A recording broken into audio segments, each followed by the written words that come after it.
In today's video, I'm going to show you how to turn a gray background into a white background in camera.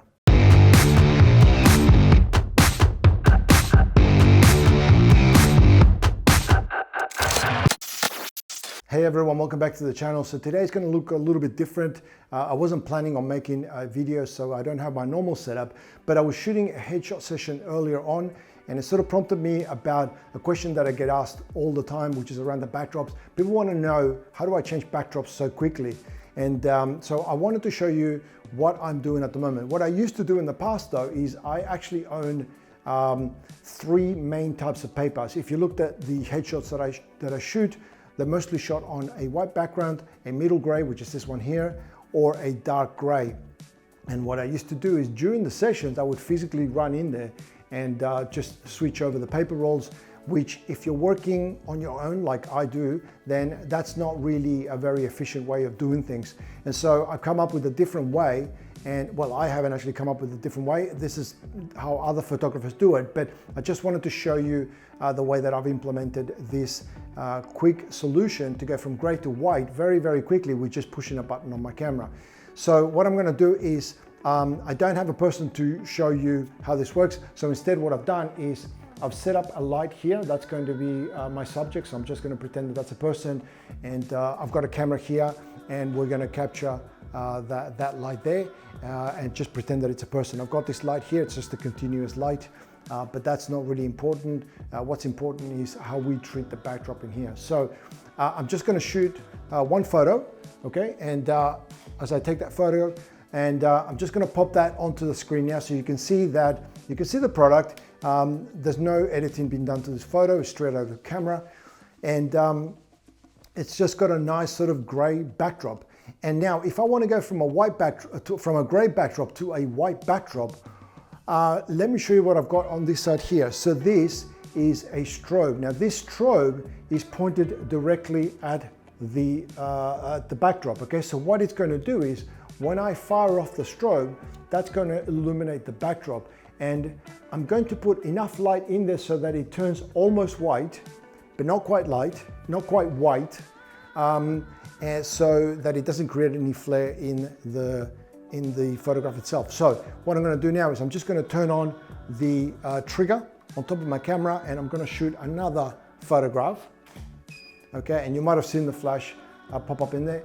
But now you can see exactly the same shot, but with a white background. Now, let me talk about this light a little bit, and let me just say you don't need a light like this one. This is just what I've got, so that's what I use, but I've done this with just regular speed lights. They will work just fine. A couple of things you need to look out for. First of all, I use a grid in front of the reflector of that light, okay? So a grid, if you don't know that, what it does is it just basically just focuses light so that it doesn't spill everywhere. Furthermore, there is this reflector in here. So let me just show you what would happen. So this is just a standard reflector, but let me show you what would happen if I didn't use that.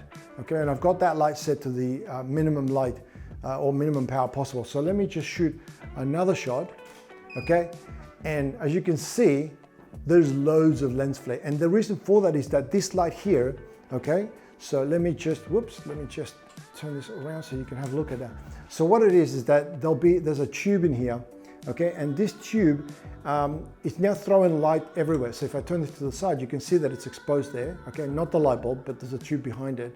And it's just throwing light everywhere. And what happens is that when you do that, it's bouncing off the ceiling, off the floor, off the walls, and there's just light going everywhere. And there's just too much light, number one, but some of the light is going straight into the lens and creating lens flare. So what you do, the first thing you should do is apply one of these so that you can direct that light a little bit, okay? So that does a little bit of focusing. But even with just this, let me just show you what happens. So let me just turn a light there. Let me just fire off one, okay? Even that, it's too much. And the reason why it's too much is that all of that light that normally would go everywhere is now being focused and concentrated onto that backdrop. And I've turned this down as low as it goes. It doesn't go any lower. So the only option really that I have is to put one of these grids in. Now the grid will soak up some of that light. It's black as well. And it's got these tiny little holes. Okay, you may see that when I turn it, it sort of disappears, right? So what it does is it's going to cause the light to be a more direct beam, but some of that light is going to be lost because it's going to be absorbed by the grid itself. So let's put that back on in here again. Okay, so that's pointing at the right spot there. So let's take another shot. Okay, and as you can see now, the amount of light that is being projected onto the backdrop, it's much less. Okay, so the system, the lens can actually cope with this.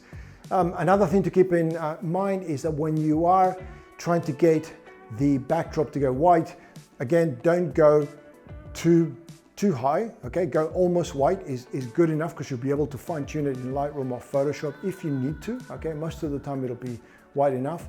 And also, if you are using something like a speed light, don't worry about having to, or about illuminating the whole backdrop itself. Okay, you don't need the whole backdrop to be white. You just need to have a glow, a white glow around your subject, particularly with people, because with hair, for example, it's not a very clear, defined edge around the hair. You're going to see some of the light going in through some of the hairs. And so what you want is, you want white to show through the back of through the hairs, if you like. Otherwise, if you've got a gray backdrop, then sure, you'll get a nice cut around the edge, but maybe you might see a little bit of gray through the hairs, and that's going to not look quite right. So what you need to just ensure is that you get a little bit of a white glow around the subject, okay? So around the shoulders and the head, and then later on in Photoshop or in Lightroom, or in Photoshop, you can go in and paint the rest of it white. That's very easy to do, but you can also fine tune it a lot in Lightroom as well. You may not even have to go into Photoshop. So just a quick video. It looks a little bit different. I apologize for the way it looks. Hopefully you were able to sort of get the gist of what I'm talking about. But if you have any questions, just leave them in the comment section, and I'll be happy to answer any questions you have. And if you like the video, please don't forget to give the video a like, and also subscribe to the channel if you haven't already. Anyway, I want to thank you for watching, and I will see you in the next video.